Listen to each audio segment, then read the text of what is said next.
Hello everyone, welcome back to my vlog. ಇದು ಬೆಳಗ್ಗೆ ನಾನು ವ್ಲಾಗ್ನ ಶುರು ಮಾಡ್ತಾ ಇದ್ದೀನಿ. ಅದಿತಿನ ಸ್ವಿಮ್ಮಿಂಗ್ ಕ್ಲಾಸಿಗೆ ಕರ್ಕೊಂಡು ಹೋಗಿ ಅವ್ರದ್ದು ಸ್ವಿಮ್ಮಿಂಗ್ನ ಮುಗಿಸ್ಕೊಂಡು ಡೈರೆಕ್ಟ್ ಹಾಸ್ಪಿಟಲ್ಗೆ ಹೋಗುವಂತಹ ಪ್ಲ್ಯಾನ್ ಇದ್ದಿದ್ದು. ಹಾಸ್ಪಿಟಲ್ಗೆ ಏನೋಕ್ಕೆ ಅಂತಂದರೆ ಅದಿತಿ ಮತ್ತು ಅವಿಷ್ಕ ಆರಾಮಾಗಿದ್ದಾರೆ. ಹಾಸ್ಪಿಟಲ್ ಅಂತಂದರೆ ಒಂದು ಲ್ಯಾಬ್ ಟೆಸ್ಟಿಗೆ ನಾವು ಹೋಗಿದ್ದು. ಎಲ್ಲ ಅಂತ ಹೇಳೋದಕ್ಕಿಂತ ಸ್ವಲ್ಪ ಜನರಿಗೆ ಏನಾಗುತ್ತೆ ಅಂತಂದರೆ ಆಫ್ಟರ್ ಒಂದು ಡೆಲಿವರಿ ಎಲ್ಲ ಆದಮೇಲೆ ಫಸ್ಟ್ ಪೀರಿಯಡ್ ಆದಮೇಲೆ ತುಂಬ ಹೆವಿ ಫ್ಲೂ ಎಲ್ಲ ಹೋಗ್ತಿರುತ್ತೆ. I was also facing that only. And ಈ ಒಂದು ಟ್ಯುಬೆಕ್ಟಮಿ ಆದಮೇಲೆ ಇನ್ನೂ ಜಾಸ್ತಿ ಹೆವಿ ಬ್ಲೀಡಿಂಗ್ ಆಗ್ತಾಯಿತ್ತು. ಲೈಕ್ ಪರ್ ಡೇ ನಾನು 4 to 5, 6, 7ವರೆಗೂ ಒಂದು ಸ್ಯಾನಿಟರಿ ಪ್ಯಾಡ್ಸ್ನೆಲ್ಲ ಚೇಂಜ್ ಮಾಡ್ತಿದ್ದೆ. ಲಾಸ್ಟ್ ಮಂತೂ ಅದೇ ರೀತಿ ಆಗಿತ್ತು, ಈ ಮಂತೂ ಅದೇ ರೀತಿ ಆಗ್ತಾಯಿತ್ತು. ಸೊ ಆ್ಯಂಡ್ ನಾನು ಹನಿಮಿಕ್ ಅಂತಂದರೆ ರಕ್ತ ಬೇಗ ಕಡಿಮೆ ಆಗುತ್ತೆ, ನನಗೆ ಹಿಮೋಗ್ಲೋಬಿನ್ ಕಡಿಮೆ ಆಗುತ್ತೆ, ಓಕೆನಾ. ಸೊ ಅದು ಸ್ವಲ್ಪ ಭಯ ಆಯಿತು, ಎಲ್ಲಿ ಕಡಿಮೆ ಆಗಿಬಿಡುತ್ತೋ ಅಂತ. ಇಲ್ಲಿ ನೋಡಿ ನಮ್ಮ ಸ್ವಿಮ್ಮಿಂಗ್ ಮಾಸ್ಟರ್. Hi coach. ಏನು ಕೋಚ್ ನೀವು ಸ್ವಿಮ್ಮಿಂಗ್ ಕಲ್ಸಲ್ಲ ಕೋಚ್? ಬೇರಪ್ಪ ಇದಕ್ಕೆ ಬರ್ತೀನಿ ಅಂತ ಬ್ಯಾಗ್ಗೆ. ಕಬ್ಬು ಬೀಳ್ತಾಳೆ, ಹಿಡ್ಕೊ. ತುಂಬ ಸುಸ್ತು. ಆಬ್ವಿಯಸ್ಲಿ ಪೀರಿಯಡ್ಸ್ ಆದಾಗ ಎಷ್ಟು ಮೂಡ್ ಸ್ವಿಂಗ್ಸ್ ಇರುತ್ತೆ, ಬಾಡಿ ಸ್ಟ್ರೈನ್ ಇರುತ್ತೆ, ತುಂಬ ಪೆಲ್ವಿಕ್ ರೀಜನ್ ಎಲ್ಲ ಕ್ರ್ಯಾಂಪ್ ಎಲ್ಲ ಇರುತ್ತಲ್ಲ. ಸೊ ಅದೇನೇ ಆಗ್ತಾಯಿತ್ತು. ಹೆವಿ ಬ್ಲೀಡಿಂಗ್ ಇದ್ದಾಗಂತೂ ತೀರಾ ಸುಸ್ತಾಗ್ತಿತ್ತು. ಒಂದ್ಸಲ ಹೋಗಿ ಬ್ಲಡ್ ಟೆಸ್ಟ್ ಮಾಡಿಸ್ಕೊಂಡು ಬಂದ್ಬಿಡೋಣ ಅಂತಲೇ ಪ್ಲ್ಯಾನ್ ಮಾಡಿದ್ದು. ನಿಮಗೇನಾದರೂ ಈ ರೀತಿ ಆಗ್ತಿದೆ ಅಂತಂದರೆ ದಯವಿಟ್ಟು ಒಂದ್ಸಲ ಕಂಪ್ಲೀಟ್ ಒಂದು ಬ್ಲಡ್ ಟೆಸ್ಟ್ನ ಮಾಡಿಸಿ. ನಾನು ಇದ್ರ ಜೊತೆಗೆ ಇದು ಏನು ಥೈರಾಯ್ಡ್ ಟೆಸ್ಟನ್ನು ಮಾಡಿಸಿದ್ದೆ. ನನಗೆ ಲಾಸ್ಟ್ ಒಂದು ಟೈಮಲ್ಲಿ ಥೈರಾಯ್ಡ್ ಬಂದಿತ್ತು. ಅದು ಯಾವಾಗ ಅಂತಂದರೆ ನಾನು MSc ಮಾಡುವಾಗ ನನಗೆ ಥೈರಾಯ್ಡ್ ಬಂದಿತ್ತು. ಆವಾಗಲೇ ಕ್ಯೂರ್ ಮಾಡ್ಕೊಂಡ್ಬಿಟ್ಟೆ ಹೋಮಿಯೋಪತಿ ತೊಗೊಂಡು. ಇವಾಗ ಅವಾಗವಾಗ 6 ಮಂತ್ಸ್ಗೆ ಒಂದ್ಸಲ ಅಥವಾ 1 ಇಯರ್ಗೆ ಒಂದ್ಸಲ ನಾವು ಟೆಸ್ಟ್ನ ಮಾಡಿಸ್ತಾ ಇರಬೇಕು. ಸೊ ಇದೆಯಾ ಇಲ್ವಾ ಅಂತ ಗೊತ್ತಾಗುತ್ತೆ. ಜೊತೆಗೆ HBನೂ ಮಾಡಿಸ್ಬೇಕು ಅಂತ ಅಂದ್ಬಿಟ್ಟು ನಾವು ಇಲ್ಲೇ ಹತ್ತಿರ ಇರುವಂಥ ಒಂದು ಕಣ್ವ ಡಯಾಗ್ನೋಸ್ಟಿಕ್ ಸೆಂಟರ್ಗೆ ಹೋಗಿದ್ದು. ಸೊ ಕಂಪ್ಲೀಟ್ ಒಂದು ಬ್ಲಡ್ ರೊಟೀನ್ ಟೆಸ್ಟ್ ಮಾಡಿಸಿ ಅದಾದಮೇಲೆ ಏನು ರಿಸಲ್ಟ್ ಬರುತ್ತೆ ಅದನ್ನು ನೋಡಿಕೊಂಡು ಡಾಕ್ಟರ್ ಹತ್ರ ಹೋಗೋಣ ಅಂತ. ನನ್ನ ಪ್ರಕಾರ ಏನು ಅಂದ್ಕೊಂಡಿದ್ದೆ ಅಂತಂದರೆ HB ತುಂಬ ಲೋ ಆಗಿಬಿಟ್ಟಿದೆ. ಏನಕ್ಕಂತಂದರೆ ಲಾಸ್ಟ್ ಮಂತು ಹೆವಿ ಫ್ಲೋ ಹೋಗಿತ್ತು ಆ್ಯಂಡ್ ಈ ಮಂತೂ ಹೆವಿ ಫ್ಲೋ ಹೋಗಿತ್ತು. ಅದು ಹಂಗೆ ಅನಿಸುತ್ತೆ ಅಲ್ವಾ, ರಕ್ತ ಇಲ್ಲ ಅನಿಸುತ್ತೆ ಬಾಡೀಲಿ, ಇಷ್ಟೆಲ್ಲ ಹೋಗಿದೆ ಅಂದರೆ ಅಂತ. ಸೊ ಹಾಗೆಯೇ ಬ್ಲಡ್ ಟೆಸ್ಟ್ ಎಲ್ಲ ನಾವು ಪ್ಲ್ಯಾನ್ ಮಾಡಿಕೊಂಡು ಹೋಗಿದ್ದು. ಈ ವಿಷಯ ಅಂತೂ ತುಂಬ ಜನ ನಾವು ನೆಗ್ಲೆಕ್ಟ್ ಮಾಡಿಬಿಡ್ತೀವಿ. ಅಯ್ಯೋ ನಾರ್ಮಲ್ ಅಂತ ಅಂದ್ಕೊಂಡ್ಬಿಡ್ತೀವಿ. ಆಮೇಲೆ ಅಯ್ಯೋ ಇದು ತಿಂಗಳು ಇದೆ ಅಂತ ಅಂದ್ಕೊಂಡು ನಾವು ನಮ್ಮ ಹೆಲ್ತ್ ಬಗ್ಗೆ ಕೇರ್ ಮಾಡೋದೇ ಇಲ್ಲ. ಈ ರೀತಿ ಟೆಸ್ಟ್ಗಳಿಗೆಲ್ಲ ಹೋಗಬೇಕು ಅಂತಂದರೆ ಅದು ಡಾಕ್ಟರಿಂದನೇ ಬರಬೇಕು ಅಂತಲೇ ಅಂದ್ಕೊಳ್ತೀವಿ. ಇಲ್ಲ, ನಮ್ಮ ಆರೋಗ್ಯ ನಮ್ಮ ಕೈಯಲ್ಲೇ ಇದೆ. Every 6 months, every 1 year, 6 months ಅಂತೂ ಡೆಫಿನೆಟ್ಲಿ ನಾವು ಹೋಗಲೇಬೇಕಾಗುತ್ತೆ. ನಾನು ಮಾಡಿಸಿ ತುಂಬಾ ದಿನ ಆಗೋಗ್ಬಿಟ್ಟಿತ್ತು. ಐ ಥಿಂಕ್ ಅವಿಷ್ಕ ಡೆಲಿವರಿ ಟೈಮಲ್ಲಿ ನಾನು ಲಾಸ್ಟ್ ಬ್ಲಡ್ ಟೆಸ್ಟ್ ಆಗಿದ್ದಿದ್ದು, ಮಾಡಿಸೇ ಇರಲಿಲ್ಲ. ಸರಿ ಹೋಗಿ ಮಾಡಿಸೋಣ, ನೋಡೋಣ ಬ್ಲಡ್ದು ಎಷ್ಟಿದೆ ಆ್ಯಂಡ್ ಥೈರಾಯ್ಡ್ ಏನಾದರೂ ಜಾಸ್ತಿ ಆಗಿದೆಯಾ ಅಥವಾ ಇದೆಯಾ ಇಲ್ವಾ ಅಂತ ನೋಡೋದಕ್ಕೇ ಪ್ಲ್ಯಾನ್ ಮಾಡಿದ್ದು. ದಯವಿಟ್ಟು ನಿಮ್ಮ ಆರೋಗ್ಯ ನಿಮ್ಮ ಕೈಯಲ್ಲೇ ಇದೆ. ನೀವು ಈ ರೀತಿ ಫೇಸ್ ಮಾಡ್ತಿರ್ತೀರಾ ಅಥವಾ ಏನಾದರೂ ಜಾಸ್ತಿ ಸುಸ್ತಾಗ್ತಿದೆ ಅಥವಾ ಏನು ಪ್ರಾಬ್ಲಮ್ ಆಗ್ತಿದೆ ನಿಮ್ಮ ಬಾಡೀಲಿ, ನಮಗೆ ಗೊತ್ತಾಗೋದೇ ಬ್ಲಡ್ ಟೆಸ್ಟಿಂದ. ಸೊ ಗೊತ್ತಾಗುತ್ತೆ, ದಯವಿಟ್ಟು ಮಾಡಿಸಿ. ನಾನು ಮಾಡಿಸ್ಕೊಂಡು ಬಂದೆ. ರಿಪೋರ್ಟಲ್ಲಿ ಎಷ್ಟಿದೆ ಆ್ಯಂಡ್ ಇವಾಗ ನಾನು ಏನೇನು ಸ್ಟಾರ್ಟ್ ಮಾಡಿದ್ದೀನಿ ಟು ಇಂಪ್ರೂವ್ ಮೈ ಹೆಲ್ತ್ ಅದನ್ನು ನಾನು ನಿಮ್ಮ ಜೊತೆ ಶೇರ್ ಮಾಡ್ತೀನಿ. ಹಾಗೆ ಬರ್ತಾ ಅದಿತಿಗೆ ಹೊಟ್ಟೆ ಹಸಿವು ಅಂತ ಹೇಳ್ತಾಯಿದ್ರು. ಸ್ವಿಮ್ಮಿಂಗ್ ಕ್ಲಾಸ್ಗೆ ಶುರು ಆದಮೇಲೆ ಅವ್ರು ಏನು ಮಾಡ್ತಿದ್ದಾರೆ ಅಂತಂದರೆ ಆಬ್ವಿಯಸ್ಲಿ ಸ್ವಿಮ್ಮಿಂಗ್ ಆಡಿದಾಗ ಪಾಪ ತುಂಬ ಹೊಟ್ಟೆ ಹಸಿವು ಆಗುತ್ತೆ. ಹಾಗೆಯೇ ಹೋಗಿ ಹೋಟೆಲಲ್ಲಿ ಅವ್ರ ಫೇವ್ರೆಟ್ ಮಸಾಲೆ ದೋಸೆ, ಅವ್ರಿಗೆ ತುಂಬ ಇಷ್ಟ ಮಸಾಲೆ ದೋಸೆ ಅಂತಂದರೆ, ಅದನ್ನು ತಿನ್ಕೊಂಡು ಕ್ರುವಿಗೆ ಡಿಪ್ಪಿಂಗ್, ಇಡ್ಲಿ ಮತ್ತು ಡಿಪ್ಪಿಂಗ್ ಇಷ್ಟ ಆ್ಯಂಡ್ ವಡೆ ತಿಂತೀನಿ ಅಂತ ಅಂದರು ಅದಿತಿ. ಅದನ್ನು ತೊಗೊಂಡು ಆ್ಯಂಡ್ ಅವಿಷ್ಕಾಗೂ ಸೆಲ್ಫ್ ಫೀಡಿಂಗ್ನ ಶುರು ಮಾಡಿದ್ದೀನಿ ಅಲ್ವಾ. ಸೊ ಮಸಾಲೆ ದೋಸೆನ ಕೈ ಕೊಟ್ಟಿದ್ದೆ. ಸೊ ಅವರು ಆರಾಮಾಗಿ ತಿಂತಿದ್ರು. ಲಾಸ್ಟ್ ವ್ಲಾಗಲ್ಲಿ ನಮ್ಮ ಲವ್ ಸ್ಟೋರಿ ಅಂತ ನಾನು ಎಲ್ಲನೂ ಹೇಳ್ಕೊಂಡಿಲ್ಲ. ತುಂಬ ಏನಂದರೆ ನಾನು ತುಂಬ ಎಲ್ಲನೂ ಶೇರ್ ಮಾಡಲ್ಲ. ತುಂಬ ಮಿನಿಮಲ್ ಒಂದು ಇನ್ಫಾರ್ಮೇಷನ್ನ ಹೇಳಿದ್ದಕ್ಕೆ ನಿಮ್ಮ ಸಪೋರ್ಟ್ ತುಂಬ ಚೆನ್ನಾಗಿದೆ. I am really glad. ನನ್ನ ಕ್ರುವಿಯ ಗ್ರ್ಯಾಟಿಟ್ಯೂಡ್ ನಿಮ್ಮ ಮೇಲೆ ಯಾವಾಗಲೂ ಇರುತ್ತೆ. ಇದೇ ರೀತಿ ಪ್ರೀತಿ ಕೊಡಿ ಆ್ಯಂಡ್ ಇನ್ನೂ ಡೀಟೇಲಾಗಿ ಹೇಳಿ ಅಂತ ನನಗೆ ಪರ್ಸ್ನಲ್ಲಾಗಿ ಮೆಸೇಜ್ ಮಾಡಿದ್ದೀರಾ. ಖಂಡಿತವಾಗ್ಲೂ ಕ್ರುವಿ ಏನಾದರೂ ಒಪ್ಪಿದ್ರೆ, ನಾನು ಲಾಸ್ಟ್ ಬ್ಲಾಗಲ್ಲೂ ಹೇಳಿದೆ ಕ್ರುವಿ ಒಪ್ತಿಲ್ಲ ಅಂತ, ಅವ್ರು ಒಪ್ಪಿದ್ರೆ ನಿಜವಾಗ್ಲೂ ನಾನು ಎಲ್ಲನೂ ಶೇರ್ ಮಾಡ್ಕೊಳ್ತೀನಿ. ಇನ್ನೇನು ಹೇಳೋದು, ಇವತ್ತು ಆ್ಯನಿವರ್ಸರಿ, ಬಟ್ ತುಂಬ ಬ್ಯುಸಿ ಇದೆ. ಮನೆ ನೋಡೋದಕ್ಕೆಲ್ಲ ಶುರು ಮಾಡಿದ್ದೀವಿ ಆ್ಯಂಡ್ ಎಲ್ಲ ಸೆಟಲ್ ಆಗಬೇಕು. It's like a new home for us ಅಂತ. ಅಂದರೆ ಮನೆಗೆ ಏನೇನೆಲ್ಲ ಬೇಕು ಎಲ್ಲನೂ ತೊಗೊಳ್ಬೇಕು ಹೊಸದಾಗಿ. ನಾವು ಇಲ್ಲಿಂದ ಏನೂ ತೊಗೊಂಡು ಹೋಗ್ತಿಲ್ಲ. ನಮ್ಮದು ಏನು ಅಂತ ಇದೆ, ನಮ್ಮ ಬಟ್ಟೆ ಇರ್ಬೋದು ಅಥವಾ ಅದಿತಿದು ಇರ್ಬೋದು, ಅವಿಷ್ಕಂದು ಇರ್ಬೋದು, ಕ್ರುವಿ ಬಟ್ಟೆ ಇರ್ಬೋದು ಬಿಟ್ಟು ಪಾತ್ರೆ ಸಾಮಾನಾಗಿರಲಿ ಅಥವಾ ಒಂದು ಫ್ರಿಜ್ಜು, ವಾಷಿಂಗ್ ಮಷಿನ್ ಏನನ್ನೂ ನಾವು ಆಚೆ ತೊಗೊಂಡು ಹೋಗ್ತಿಲ್ಲ. ನಾನು ಅದಕ್ಕೇ ಹೇಳಿದ್ದು ಲಾಸ್ಟ್ ವ್ಲಾಗಲ್ಲಿ, we are starting our life with zero ಅಂತ. ಒಂದು ಸ್ಪೂನೂ ಸಹ ನಾವು ಇವಾಗ ಪರ್ಚೇಸ್ ಮಾಡಬೇಕು. ಸೊ ಆ ರೀತಿಯಾದ ಒಂದು ಜೀವನನ ನಾವು ತಿರ್ಗಾ ಶುರು ಮಾಡ್ತಾಯಿದ್ದೀವಿ. ಸೊ ಎಲ್ಲನೂ ಇದೆ. ಆ್ಯಂಡ್ ಆ್ಯನಿವರ್ಸರಿಗೆ ಎಲ್ಲೂ ಹೋಗೋಕ್ಕಾಗ್ತಿಲ್ಲ ಅಂತಂದರೆ ಈ 7 ವರ್ಷವೂ ನಾವು ತುಂಬ ಕಮಿಟ್ಮೆಂಟ್ ಅಂತಲೇ ನಾವು ಜೀವನ ಸಾಗಿಸಿದ್ದೀವಿ. ಈ ವರ್ಷವೂ ಅದೇ ಹೇಳ್ತಿದ್ದೆ, ನಾನು ಈ ಸಲ ಅಟ್ಲೀಸ್ಟ್ ನೀವು ಕರ್ಕೊಂಡು ಹೋಗ್ತೀರಾ ಅಂತ ಅಂದ್ಕೊಂಡೆ. ನಂಗೆ ರೆಸಾರ್ಟ್ ಎಲ್ಲ ಇಷ್ಟ ಆಗುತ್ತೆ. ಅವ್ರು ಹೇಳ್ತಾಯಿದ್ರು ಇಷ್ಟು ವರ್ಷನೇ ತಡ್ಕೊಂಡಿದ್ಯಾ ಅಂತೆ, ಇನ್ನು ಈ ವರ್ಷವೂ ಇದು ಮಾಡಿಬಿಡು. ಏನಕ್ಕಂತಂದರೆ ನೆಕ್ಸ್ಟ್ ವೀಕು ತುಂಬ ಒಂದು ದೊಡ್ಡ ಪ್ಲ್ಯಾನಿಂಗ್ ಎಲ್ಲ ನಡೀತಾ ಇದೆ ಮನೆ ವಿಚಾರದಲ್ಲಿ. ನಾವು ಹೊರಗಡೆ ಹೋಗ್ತೀವಿ ಅಲ್ವಾ, ಸೊ ಅದಕ್ಕೋಸ್ಕರ ಈ ವರ್ಷವೂ ಎಲ್ಲೂ ಇಲ್ಲ. ನಾರ್ಮಲ್ ದೇವಸ್ಥಾನಕ್ಕೆ ಹೋಗಿ ಮೇ ಬಿ ನನ್ನ ಪ್ರಕಾರ ಅವರು ನೈಟ್ ಎಲ್ಲರೂ ಹೊರಗಡೆ ಊಟಕ್ಕೆ ಕರ್ಕೊಂಡು ಹೋಗ್ತಾರೆ. ಅವ್ರಿಗೆ ಇಷ್ಟ ಆ ರೀತಿ ನನ್ನನ್ನು ಕರ್ಕೊಂಡು ಹೋಗೋದಕ್ಕೆ. ಅದಿತಿಗೆ ವರ್ಲ್ಡ್ ರೆಕಾರ್ಡ್ ಪ್ರಿಪೇರ್ ಮಾಡ್ತಾ ಇದ್ದೀನಿ, ಈ ಒಂದು ಕಾನ್ಸೆಪ್ಟ್ನು ಪ್ರಿಪೇರ್ ಮಾಡ್ತಾ ಇದ್ದೀನಿ. ಸೊ ಇನ್ನೂ ವೀಡಿಯೋ ಮಾಡೋದಕ್ಕೆ ಶುರು ಮಾಡಿಲ್ಲ. ಅಪ್ಲೈ ಜಸ್ಟ್ ಒಂದು ಮೇಲ್ ಹಾಕಿದ್ದೀನಿ, ಅವರಿಂದ ರಿಪ್ಲೈ ಬರಬೇಕು. ಅದು ಎಲ್ಲನೂ ನಡೀತಾ ಇದೆ. ಸೊ ಯಾವುದನ್ನು ಹೇಳ್ಕೊಡ್ತಿದ್ದೀನಿ ಅಂತ ಅಂದ್ಬಿಟ್ಟು ಈ ವಿಡಿಯೋದಲ್ಲಿ ಶೇರ್ ಮಾಡಿದ್ದೀನಿ, ಒಂದ್ಸಲ ನೋಡಿ. ನಮ್ಮ ದೇಶದ ಪ್ರಧಾನಮಂತ್ರಿ ಹುಟ್ಟಲ್ಲ ಇದು ನಮ್ಮ ದೇಶದ ಪ್ರಧಾನಮಂತ್ರಿ ನಮ್ಮ ದೇಶ ಪ್ರಧಾನಮಂತ್ರಿ ಯಾರು? ನರೇಂದ್ರ ಮೋದಿ. Very good, Narendra Modiji. ನಮ್ಮ ದೇಶದ ಒಟ್ಟು ರಾಜ್ಯಗಳು ನಮ್ಮ ದೇಶದ ಒಟ್ಟು ರಾಜ್ಯಗಳು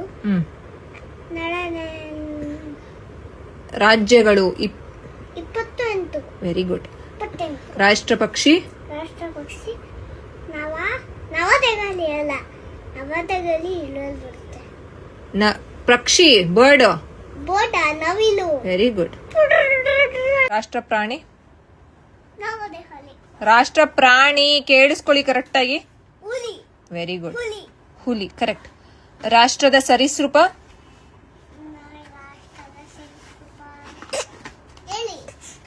ರೆಪ್ಟೈಲ್.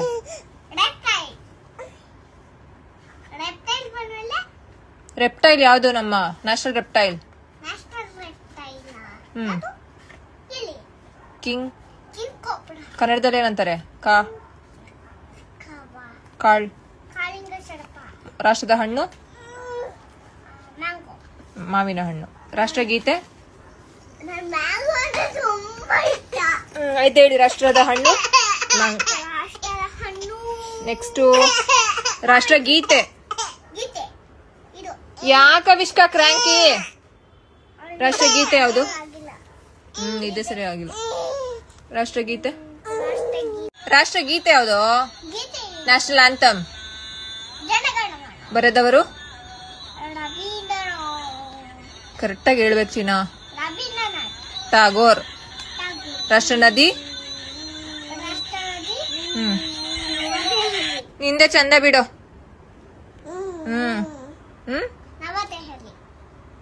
ಏನ್ ಕೇಳ್ದೆ ನಾನು ಇವಾಗ? ನದಿ.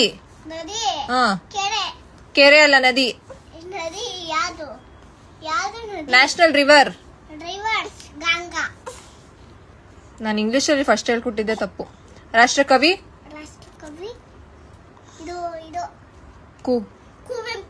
ಪೂರ್ಣ ಹೆಸರು ವೆಂಕಟಪ್ಪ ಪುಟ್ಟಪ್ಪ. ರಾಷ್ಟ್ರ ಹೂವು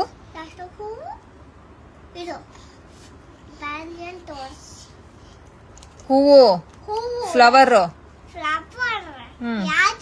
ರಾಷ್ಟ್ರ ಹೂವು ಪ್ರೊಮಗ್ರಾನೇಟಾ? ಯಾವುದು? ನ್ಯಾಷನಲ್ ಫ್ಲವರ್ ಯಾವುದು? ಅಟ್ಟಾಡ್ಸ್ಕೊಂಡ್ ಹೊಡಿತಾರೆ. ಕಮಲ. ರಾಷ್ಟ್ರ ಹಾಡು ನವದೆಹಲಿಯಲ್ಲಿ ಆಗಿದ್ಯಾ ನೀನು ಅವಾಗಿಂದ? ರಾಷ್ಟ್ರೀಯ ಹಾಡು ನ್ಯಾಷನಲ್ ಸಾಂಗ್. ಸಾಂಗ್ ಚಿನ್ನ 1. ಬರೆದವರು ನೋ. ಜನಗಣಮನ ಬರೆದವರು ರವೀಂದ್ರನಾಥ್ ಟ್ಯಾಗೋರ್. ವಂದೇ ಮಾತರಂ ಬರೆದವರು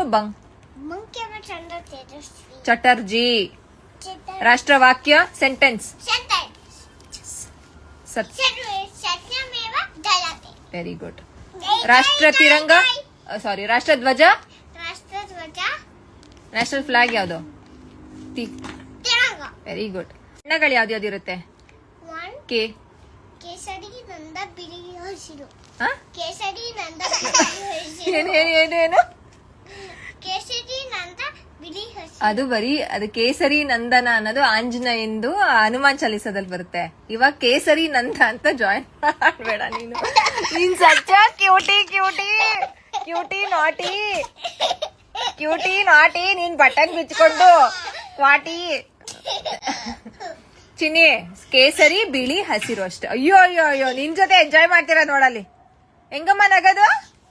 ಹಿಂಗ ಹಿಂಗ ಹಿಂಗ. ಕೇಸರಿ ಬಿಳಿ ಹಸಿರು. ಹಸಿರು ಓಕೆನಾ? ಲಾಸ್ಟ್ ಕ್ವಶನ್ ಚಿಹ್ನೆ ಚಿಹ್ನೆ ನವದೆಹಲಿ ಅಶ್ವಥ ಅಶೋಕ ಚಕ್ರ. ಅಶೋಕ ಚಕ್ರ ಇದ್ರಲ್ಲೆಲ್ಲ ಆಟ ಆಡಂಗಿಲ್ಲ ಚಿನಿ, ರೆಸ್ಪೆಕ್ಟ್ ಕೊಟ್ಟು ಹೇಳ್ಬೇಕು. ಅಶೋಕ ಚಕ್ರ. ಓಕೆ, ನೆಕ್ಸ್ಟ್ ಹೇಳ್ಕೊಡ್ತೀನಿ. ನೆಕ್ಸ್ಟ್ ವೀಕ್ ನಾವು ಮಂತ್ರಾಲಯಕ್ಕೆ ಹೋಗ್ತಾ ಇದ್ದೀವಿ. ಅದಕ್ಕೆ ಬ್ಲೌಸ್ಗೆ ಹೊಲಿ ಹಾಕಬೇಕಾಗಿತ್ತು, ಅದನ್ನು ಹೋಗಿ ಹೊಲಿ ಹಾಕ್ಬಿಟ್ಟು ಬಂದೆ. ಆ್ಯಂಡ್ ನನ್ನ ಬ್ಲಡ್ ಕೌಂಟ್ ಎಷ್ಟಿದೆ ಇವಾಗ ಅಂತಂದರೆ 12 ಇದೆ. ಅಂದರೆ ಇವಾಗ ನಾನು ಬ್ರೆಸ್ಟ್ ಫೀಡಿಂಗ್ ಮಾಡ್ತಿರುವಾಗ್ಲೂ ಕೆಲವು ನನ್ನ ಸಪ್ಲಿಮೆಂಟ್ಸ್ನ, ಐರನ್ ಸಪ್ಲಿಮೆಂಟ್ಸ್ನ, ಆಮೇಲೆ ರೀಸೆಂಟಾಗಿ ಮಲ್ಟಿವೈಟಮಿನ್ ಗಮ್ಮೀಸು ಮತ್ತು ಮೆಗ್ನೀಷಿಯಮ್ ಗಮ್ಮೀಸ್ ಎಲ್ಲ ಶುರು ಮಾಡಿದ್ದೀನಿ.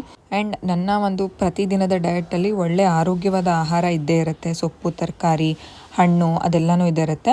ಅದ್ರ ಜೊತೆಗೆ ಈ ಗಮ್ಮೀಸೂ ಹೆಲ್ಪ್ ಮಾಡುತ್ತೆ ಅಂತ ಅಂದ್ಕೊಂಡು ಅದನ್ನು ತೊಗೊಳ್ತಾ ಇದ್ದೀನಿ. ನಿಮ್ಗೇನಾದರೂ ಇಂಟ್ರೆಸ್ಟ್ ಇದ್ರೆ ತೊಗೊಳ್ಳಿ. ತುಂಬ ಜನ ಏನು ಗೊತ್ತಾ, ತುಂಬ ನೆಗೆಟಿವ್ ಆಗಿ ಕಮೆಂಟ್ ಮಾಡ್ತಾರೆ. ಏನು ಅಂತಂದರೆ, ನೀವು ಪ್ರಮೋಷನ್ ಮಾಡ್ತಿದ್ದೀರಾ ಅಂತ. ಪ್ರಮೋಷನ್ ಮಾಡಂಗಿದ್ದಿದ್ರೆ ನಾನು ಜಂಕ್ ಫುಡ್ ಇರ್ಬೋದು, ಆಮೇಲೆ ಬೇರೆ ಬೇರೆ ಜ್ಯೋತಿಷ್ಯ ಅದು ನಮಗೆ ಕೊಲಾಬ್ರೇಷನ್ ಮಾಡ್ತೀರಾ ಅಂತ ಕೇಳಿದ್ದಾರೆ. ಆಮೇಲೆ ಬೆಟ್ಟಿಂಗ್ ಆ್ಯಪ್ಸ್ ಎಲ್ಲ ಕೇಳಿದ್ದಾರೆ. ಅದನ್ನೆಲ್ಲ ಯಾಕೆ ಯಾವುದು ಮಾಡಿಲ್ಲ ಅಂತಂದರೆ, ಅದೆಲ್ಲ ನಾವೇ ಅದನ್ನು ಯೂಸ್ ಮಾಡಲ್ಲ, ಹೇಗೆ ಬೇರೆಯವ್ರಿಗೆ ರೆಕಮೆಂಡ್ ಮಾಡೋದು ಅಂತ ಮಾಡಿಲ್ಲ. ದಯವಿಟ್ಟು ಆ ರೀತಿ ಎಲ್ಲನೂ ನೆಗೆಟಿವಲ್ಲೇ ನೋಡೋದಕ್ಕೆ ಟ್ರೈ ಮಾಡಬೇಡಿ. ಕೆಲವರಂತೂ ಯಾವ ರೀತಿ ಮೆಸೇಜ್ ಮಾಡ್ತಾರೆ ಅಂತಂದರೆ ಆ ರೀತಿ ಮೆಸೇಜ್ ಮಾಡ್ತಾರೆ. ನನಗೆ ಯಾವ್ದು ಹೆಲ್ಪ್ ಆಗಿದೆ ಆ್ಯಂಡ್ ಒಂದು ಬ್ರ್ಯಾಂಡ್ ಅಂತಂದರೆ ಇನ್ಫ್ಲೂಯೆನ್ಸರ್ಸ್ನ ರೀಚ್ ಮಾಡ್ತಾರೆ ಟು ರೀಚ್ ಮೆನಿ ಪೀಪಲ್. ಆ ರೀತಿಯಲ್ಲಿ ನಾನು ಒಂದು ಏನಂತ ಹೇಳೋದು ರೆಕಮೆಂಡ್ ಮಾಡ್ತೀನಿ. ಸೊ ಇಂಟ್ರೆಸ್ಟ್ ಇದ್ದರೆ ಟ್ರೈ ಮಾಡಿ, ನಿಜ ಚೆನ್ನಾಗಿದೆ. ಟು ಬಿ ಫ್ರ್ಯಾಂಕ್ ಸಖತ್ತಾಗಿದೆ. ಆ್ಯಂಡ್ ಆಲ್ಸೋ ತುಂಬ ಜನ ಪ್ರೀತಿಯಿಂದ ಮೆಸೇಜ್ ಮಾಡಿದ್ದೀರಾ ದಟ್ ನಿಮ್ಮ ಹೊಸ ಬಿಸ್ನೆಸ್ಗೆ ನಾವಿದ್ದೀವಿ, ಎಲ್ಲ ಸರಿ ಹೋಗುತ್ತೆ, ಎಲ್ಲ ಚೆನ್ನಾಗಾಗುತ್ತೆ ಮಾಡಿ ಅಂತ. Thank you so much. Very soon ಮಂತ್ರಾಲಯಕ್ಕೆ ಹೋಗಿ ಬಂದಿದ್ದ ತಕ್ಷಣವೇ ನಾವು ಆ ಬಿಸ್ನೆಸ್ಸನ್ನು ಶುರು ಮಾಡ್ತೀವಿ. ಅದು ಇನ್ಸ್ಟಾಗ್ರಾಮ್ ಪೇಜ್ ಎಲ್ಲ ಆ್ಯಕ್ಟಿವ್ ಮಾಡಿ ಎಲ್ಲನೂ ಶುರು ಆಗುತ್ತೆ. ನಿಮ್ಮ ಪ್ರೀತಿ ಇದೇ ರೀತಿ ಇರಲಿ, ಇನ್ನೂ ಜಾಸ್ತಿ ಇರಲಿ ಪ್ರೀತಿ. ಆ್ಯಂಡ್ ಹೆಚ್ಚಿಗೆ ಸಬ್ಸ್ಕ್ರೈಬ್ ಮಾಡ್ಕೊಳ್ಳಿ ಆ್ಯಂಡ್ ಬೆಲ್ಲೈಕನ್ನ ಕ್ಲಿಕ್ ಮಾಡಿ. ಎವ್ರಿ ಟೈಮ್ ನ್ಯೂ ವೀಡಿಯೋಸ್ ನಿಮಗೆ ಸಿಗುತ್ತೆ. ಆ್ಯಂಡ್ ಇನ್ಸ್ಟಾಗ್ರಾಮಲ್ಲೂ ಫಾಲೋ ಮಾಡಿ. And every day daily stories ತುಂಬ ಇಷ್ಟಪಡ್ತಿದ್ದೀರಾ, ಅದಿತಿ ಆ್ಯಕ್ಟಿವಿಟೀಸ್, ಅವಿಷ್ಕ ಆ್ಯಕ್ಟಿವಿಟೀಸ್. ಆ್ಯಂಡ್ ನನ್ನ ಒಂದು ಡೈಲಿ ರೊಟೀನ್ ಯಾವ ರೀತಿ ಇರುತ್ತೆ ಅದನ್ನೆಲ್ಲನೂ ಇಷ್ಟಪಡ್ತಿದ್ದೀರಾ.